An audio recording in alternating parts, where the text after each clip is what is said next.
ગુલાબભાઈ, એ છોકરીઓ,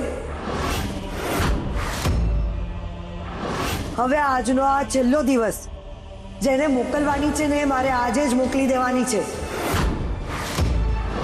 સમજ્યા? આજે? ગુલાબભાઈ, તમારી ભૂલ થતી લાગે છે. આપણે તો અમને પરમ દિવસે. કાના, મીટિંગમાં તું જાય છે કે હું? તમે જાઓ છો પણ. કાના, મીટિંગમાં હું બેઠી હોઉં છું ને, એટલે મને ખબર હોય છે કે કોને ક્યારે ક્યાં મોકલવાની છે. બહુ સારી વાત છે કે તું અત્યારે કામમાં ધ્યાન આપી રહ્યો છે, પણ અહીંયા તો રોજનું રોજ બદલાતું હોય છે. પણ અત્યારે આ છોકરીઓને અહીંયા છેલ્લો દિવસ છે, એમને શિફ્ટ કરવાની તૈયારી કરવાની છે, એટલે જલ્દી છોકરીઓને તૈયાર કરીને રવાના કરવાની. અને એ છોકરીઓ, ચાલો નીકળવાની તૈયારી કરો. જો આ હમણાં જ કંકુ કે બીજી છોકરીઓને રવાના કરી દેશે તો હું એ લોકોને બચાવીશ કેવી રીતે? ચાલ કાના, કાના, હા ચાલ. હા.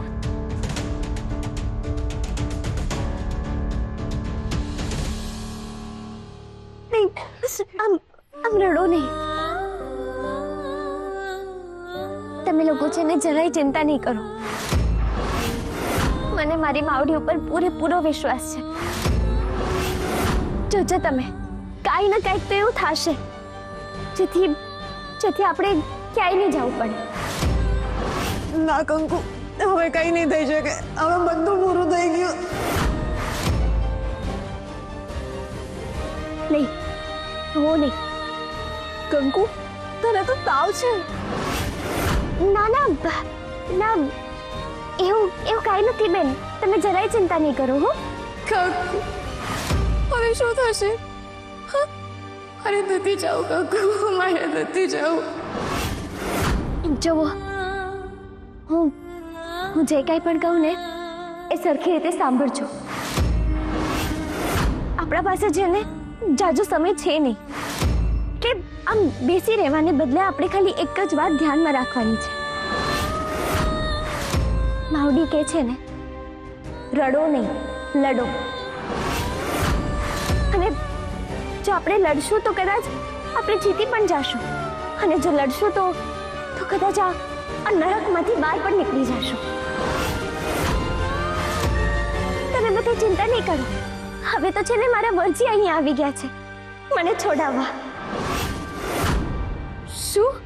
હા, મારા નાના શિવ છે ને એ આવી ગયા છે. જેમ સીતા માને બચાવવા એમના રામ લંકા આવી ગયા હતા, એવી જ રીતે મારા વરજી એટલે કે મારા નાના શેઠા રસિકપુરાની લંકામાં આવી ગયા છે. હવે આ લંકામાં શું થશે એની તો મને ખબર નથી, પણ મને એટલું પાક્કું છે અને મારા નાના શેઠ ઉપર વિશ્વાસ છે કે આપણે બધા એને અહીંયાથી કાઢી દેશે. પણ કંકુ, આજે તો ઓલો મેક્સ લઈ જવાનો છે ને આપણાને. હા, આજે નહીં, એ તો અત્યારે જ લઈ જવાનો છે. હવે એને તો મને કઈ ખબર નથી, પણ મને મારા નાના શેઠ ઉપર વિશ્વાસ છે. અને વિશ્વાસનું તો એવું કે રાખો તો તમે આખો દરિયો પાર કરી જાઓ, અને નો રાખો તો જીતેલી બાજી પણ હારી જાઓ. અત્યારે આ ઘડીએ, આ સમયે તમે બધાએ મને વચન આપો, આપણે રડશું નહીં, લડશું. તોડશું નહીં, એ લોકોને તોડશું.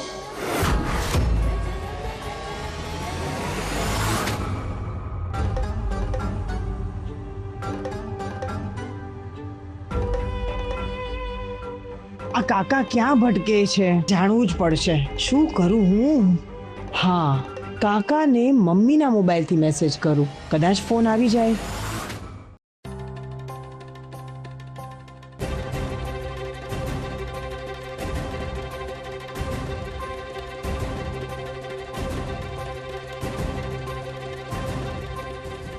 ભાઈ, તમે ક્યાં છો?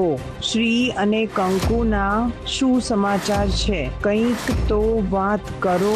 મેસેજ વાંચીને તરત જ ફોન કરજો. કાકા જલ્દી ફોન કરો.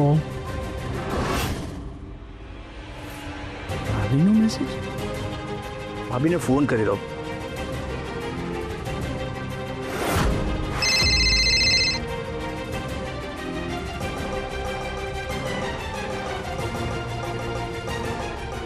હાલો. હા ભાભી, તમે કંકુ અને શ્રીની જરાય ચિંતા નહીં કરતા. હું અહીંયા મુંબઈમાં જ છું, એ લોકોને હેલ્પ કરવા જ આવ્યો છું. તમે જરાય ચિંતા નહીં કરો, બધી વાત હું તમને પછી નિરાંતે કરીશ. હા બસ કંકુને અહીંયાથી કાઢવાનો પ્લાન બની ગયો છે. 2-3 દિવસમાં હું અને શ્રી રાજકોટ પાછા આવી જશું કંકુને લઈને. પછી બધી નિરાંતે વાત કરીશું. ચલો હા ભાઈ, હા તમારું ધ્યાન રાખજો.